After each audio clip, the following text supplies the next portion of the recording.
নমস্কার বন্ধুরা, হর্ষিতা নিশিতা কিচেনে সবাইকে অনেক অনেক স্বাগত জানাই। আজ আমি আপনাদেরকে খুব সহজে মাটন কারি রেসিপি বানিয়ে দেখাবো। তো চলুন, মাটন কারি রেসিপি বানাতে আমার কী কী লাগে আর মাটনটা আমি আপনাদেরকে দেখিয়ে দিচ্ছি। তো বন্ধুরা, মাটন কারি করার জন্য আমি এখানে আধা কিলো মাংস ভালো করে ধুয়ে নিয়ে নুন, হলুদ আর তেল দিয়ে ম্যারিনেট করে নিয়েছি, ঢেকে রেখেছিলাম। এবার আর কি লাগছে দেখুন, আদা, রসুন, পেঁয়াজ আর কাঁচা লঙ্কা পেস্ট নিয়েছি। এখানে 1 চামচ টক দই এখানে ফেটে নিয়েছি। এখানে গোটা গরম মশলার জন্য একটা তেজপাতা নিয়েছি, একটা শুকনো লঙ্কা নিয়েছি, একটা বড় এলাচি নিয়েছি, 2টো ছোটো এলাচি নিয়েছি, 2টো দারচিনির টুকরো নিয়েছি, 2টো লং নিয়েছি আর পরিমাণ মতো জিরে নিয়েছি। আর এখানে জিরে গুঁড়ো নিয়েছি, ধনে গুঁড়ো নিয়েছি, কাশ্মীরি রেড চিলি পাউডার নিয়েছি, এখানে মিক্স মশলা আছে, এখানে হলুদ গুঁড়ো আছে, এখানে নুন আছে, এখানে তেল আছে আর 2টো পেঁয়াজ নিয়েছি। তো বন্ধুরা দেখুন, এখন আমি গ্যাসটা জেলে নিচ্ছি। গ্যাসের উপর একটা কড়া চাপিয়ে দিয়েছি। কড়াটা গরম হতে হতে আমি পেঁয়াজ 2টো কেটে নেব। আমি 2টো পেঁয়াজকে ভালো করে পাতলা পাতলা করে কেটে নেব।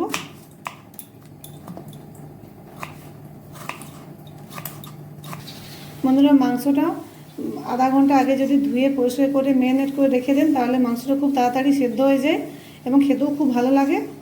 ওই জন্য আমি আধা ঘন্টা আগে মাংসটাকে ম্যারিনেট করে রেখে দিয়েছিলাম। দেখুন, কড়াটা আমার খুব সুন্দর গরম হয়ে গেছে। এবার আমি পরিমাণ মতো তেল দিয়ে দেবো।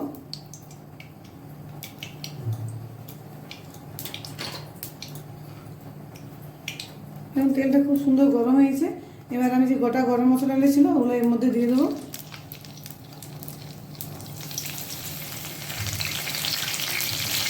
ভালো করে তেলটাকে ভেজে নেবো। তো খুব সুন্দর একটা সেন্ট বেরোবে, তাহলে বুঝবেন যে এটা ভাজা খুব সুন্দর হয়ে গেছে। ঠিক সেই সময় পেঁয়াজগুলো দিতে হবে।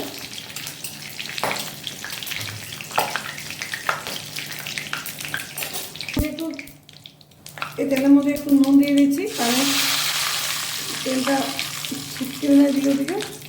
দেখুন বন্ধুরা, আমার গরম হয়ে গেছে, এগুলো ভালোভাবে ভাজা হয়ে গেছে, খুব সুন্দর একটা গন্ধ বেরিয়ে গেছে। ঠিক এই সময় পেঁয়াজগুলো দিয়ে দিচ্ছি।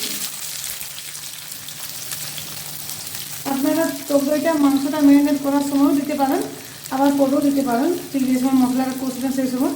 তো আমি মশলা কষার সময় টক দইটা দেবো, তাই আমি ম্যারিনেট করার সময় টক দইটা দিয়ে নিই। পেঁয়াজটা আমি খুব সুন্দর লাল করে ভেজে নিয়েছি। এখন আমি আদা রসুন পেঁয়াজের পেস্টটা দিয়ে দিচ্ছি। এটাকে ভালোভাবে মিশিয়ে নেব। এটাকে 1 মিনিট একটু ভেজে নেব। দেখুন বন্ধুরা, আমি 1 মিনিট মশলাটা ভালো করে ভেজে নিয়েছি। এবার গ্যাসের আঁচটা আমি মিডিয়াম রেখে দেবো। এবার একটা করে আমি আদা পেস্টটা হলুদ গুঁড়োটা দিয়ে দিচ্ছি পরিমাণ মতো। এটা মিক্স মশলা দিয়ে দিচ্ছি পরিমাণ মতো। এখানে জিরে গুঁড়ো দিয়ে দিচ্ছি, এখানে ধনে গুঁড়ো দিয়ে দিচ্ছি, এটা কাশ্মীরি রেড চিলি পাউডার কালারের জন্য দিচ্ছি। এগুলো ভালোভাবে মিশিয়ে নিতে হবে।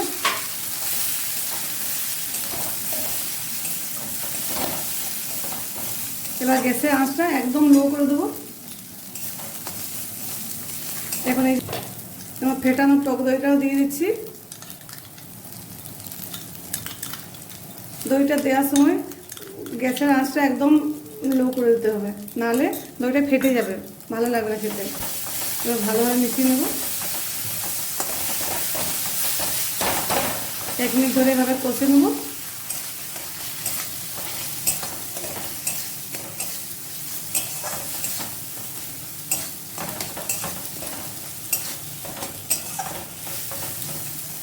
এবার গ্যাসের আঁচটা মিডিয়াম করে দিচ্ছি।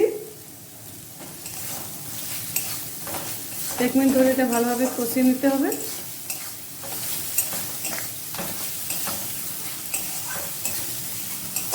বন্ধুরা, আমি আগে থেকে একটা জল গরম করে নিয়েছিলাম, ওই গরম জলটা হালকা দিচ্ছি। এবার ভালোভাবে কষে নেব। আপনারা গরম জল মাংসটা দিলেন, তাহলে খুব ভালো সেদ্ধ হবে, খেতেও মানে টেস্ট খুব ভালো হবে। 2 মিনিট ধরে এটা কষিয়ে নেব ভালো করে। আমি মাটনটাও দিয়ে দিচ্ছি।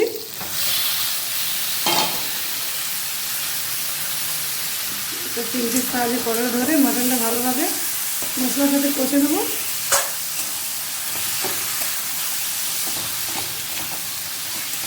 এটাকে ভালোভাবে নাড়তে হবে।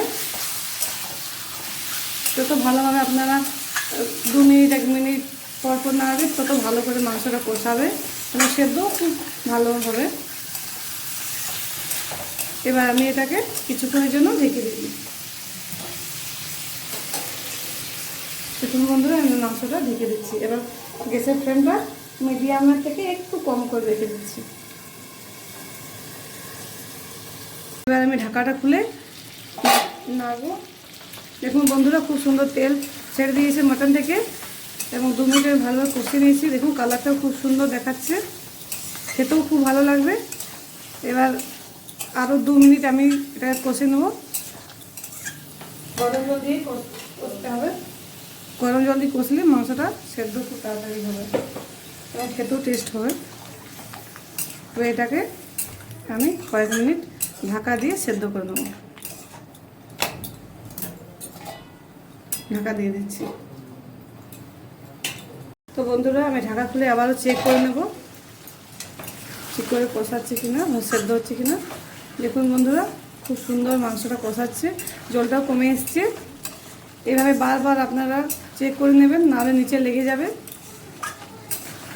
একটু সময় নিয়ে মাংসটা কষিয়ে নিলে খুব ভালো টেস্ট হয়।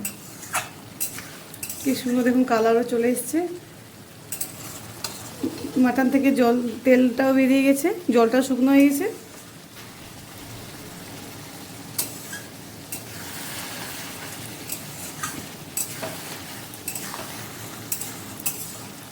এবার আমি ঢাকা আর এখন দেবো না, আমি ঢাকা খুলে এখন 10 মিনিট মতো কষে নেবো মাংসটাকে। বন্ধুরা, মাংসটা আমি 10 মিনিট ধরে কুক করে নিয়েছি ভালো করে, আর জলটা শুকনো হয়ে গেছে। ঠিক এই সময় আমি সেদ্ধ হওয়ার জন্য গরম জল দিয়ে দেবো।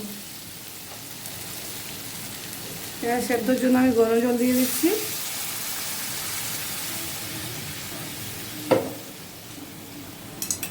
পরিমাণ মতো আপনারা যেরকম রাখবেন, কেউ একটু বেশি জল খায়, কেউ কম, যেরকম খাবেন সেরকম রেখে দেবেন ঝোলটা। এখানে জল সেই পরিমাণে দেবেন। আমি খুব বেশি জল দেবো না, আর একটু জল দিয়ে দেবো মধ্যে।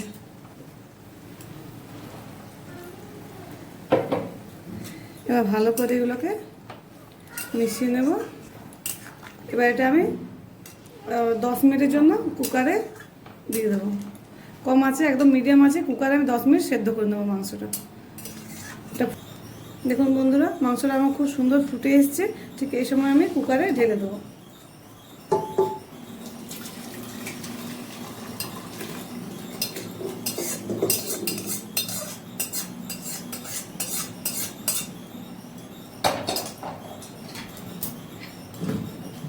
এবার ঢাকনা দিয়ে আমি মিডিয়াম আছে 10 মিনিট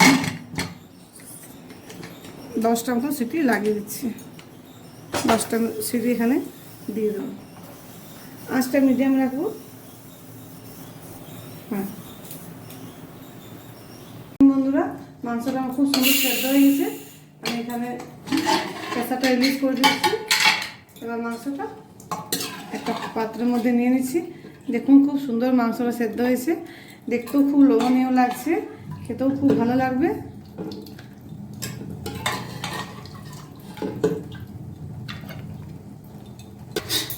দেখুন বন্ধুরা, মাংস রান্নাটা আমার হয়ে গেছে খুব সহজেই, খুব খুব টেস্ট লাগে খেতে। আপনারা এইভাবে বানিয়ে খাবেন। আর আপনাদের যদি আমার রান্নাটা ভালো লেগে থাকে তাহলে চ্যানেলটি লাইক করবেন, সাবস্ক্রাইব করবেন এবং সামনে বেল বাটনে ক্লিক করে দেবেন। আপনারা ভালো থাকবেন, সুস্থ থাকবেন। ধন্যবাদ।